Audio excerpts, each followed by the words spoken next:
Hello, my name is Brian Lewis. I'm the instructor for English 14, Traveling the World Through Contemporary Literature, subtitled Death, Love, and Power, since those are themes that seem to run across many, if not all, cultures. Um, this course, overall, I hope will challenge some of your ideas about literature, about storytelling, especially as it relates to kind of some of our Western understandings of how stories are written, might be challenging some of those Hollywood notions of storytelling. Um, and so we start our voyage in Africa, reading Wole Soyinka's Death and the King's Horseman. This is now I guess in some ways a classic. It was written in 1975. And written about but set in 1946 in the colonial Yoruba. And so this work, though, it challenges much of what we understand about death, in particular our cultural notions about death. And so in some ways, I'll be asking you to think about how you believe what happens after life and before life, I guess, um, since everything in between is kind of life and death is after. Um, it also, though, challenges some of the Aristotelian ideas of drama, in particular tragedy. Like, what is tragedy? When you kind of both soak in and think about what are your notions of death, like what do you believe in terms of death, and then can connect this to tragedy, or in particular Aristotelian tragedy. It also challenges kind of, well, what is tragic? What is tragedy? So that's going to be the first place we're going to start out, and we'll start out with this heavy conversation about death. From there, we'll run over to Latin America, and we'll read Gabriel Garcia Marquez's work.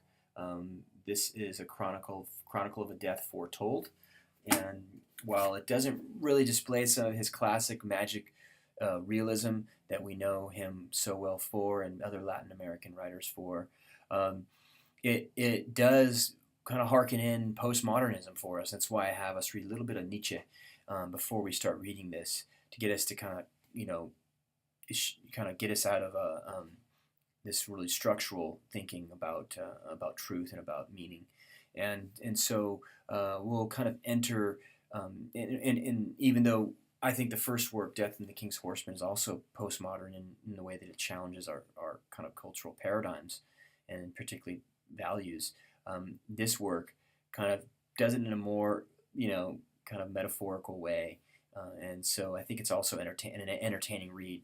Um, and so I think you'll enjoy both the reading of it and hopefully also engage in the kind of, as we bring literary theory into the discussion a little bit more, after kind of consulting Aristotle and the Poetics from Death and the King's Horseman, and then a little bit of Nietzsche, who's not a literary critic, but I think he kind of heralds the postmodern era into being.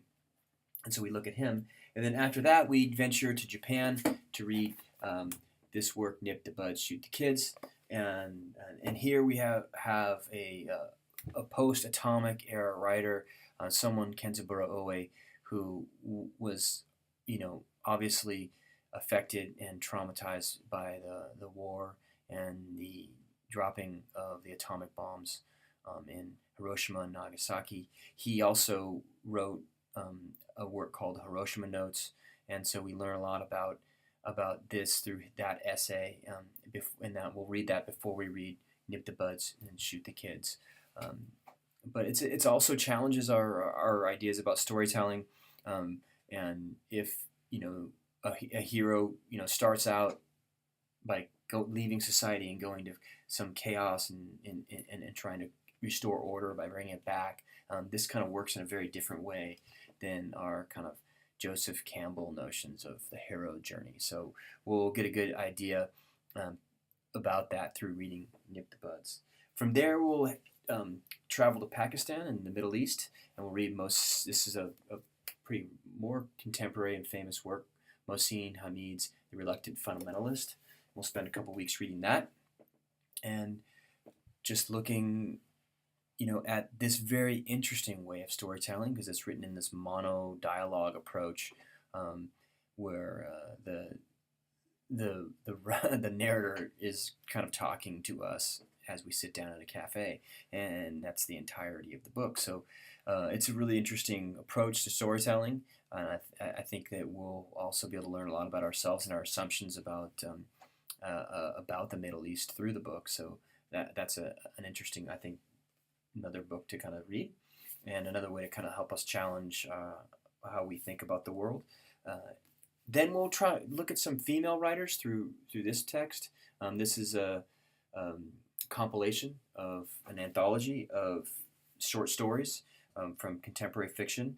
We're going to focus on the female writers, and we're going to focus on the same basic geographical areas that we read about in the first four works, starting with an African female writer, and then moving to a Japanese writer, female writer, and then going to Latin America, before the Japanese female writer, Isabel Allende, for that one, but then also ending in India to read the last one. And so that will give us a chance. You have four there. You have to read at least three, and journal for three. And we'll end up doing a group work project, reading Watchmen.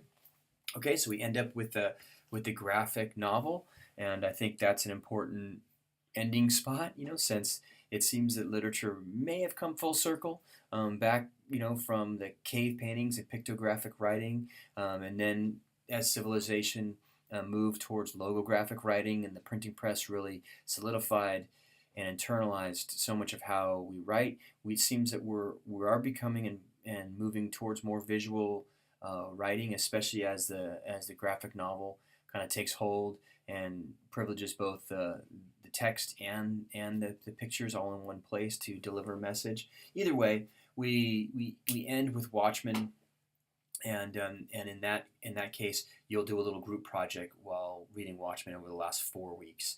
As it relates to some of the structure of the class, typically what will happen is you log in, you can look at some of the modules, and in the modules are some very light presentations I've created through Google Presentation. I'd say they're mostly underwhelming for the most part. I really played with the program and tried to learn how to use it to introduce either the author or some literary concepts or some literary theory that was related to the reading.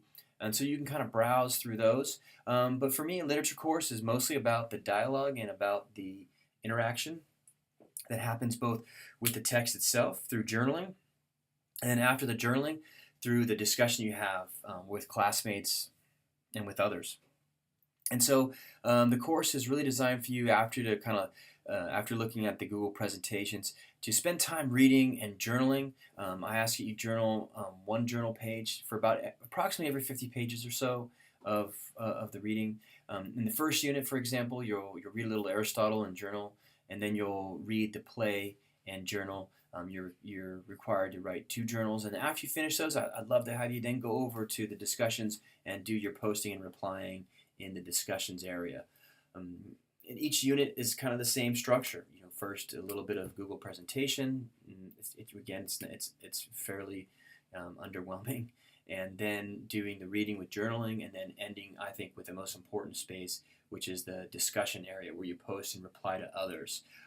Know that in both the journals and the discussions, these are classroom discussions. I don't want us to be too hung up on perfect grammar, perfect writing. We're really trying to process and understand the works, and we're trying to develop ideas so that we can write about them by the end of the quarter. And in the end of the quarter, after doing a group project on Watchmen for the last 4 weeks, and in that case, you'll actually create your own Google presentation with other classmates. You're just required to create 3 slides of the presentation, and they'll hopefully come together in some meaningful way, where you take on the lens of some literary theory and try to use it to analyze Watchmen. And you'll do that in a group presentation format. You'll share the presentations with the class. They'll respond to you, and then at the end of the course, you essentially have to write one essay, approximately, I think, 2,200 words, where you compare and contrast 2 works together. After finishing that work, you hand it in, and then I ask that you write a short, reflective, kind of in-class essay. And that's just where you sit down and kind of reflect on the other works that you didn't write about in your final essay. Okay, well, I think my time's up, and I welcome you to the course, and take care. Enjoy.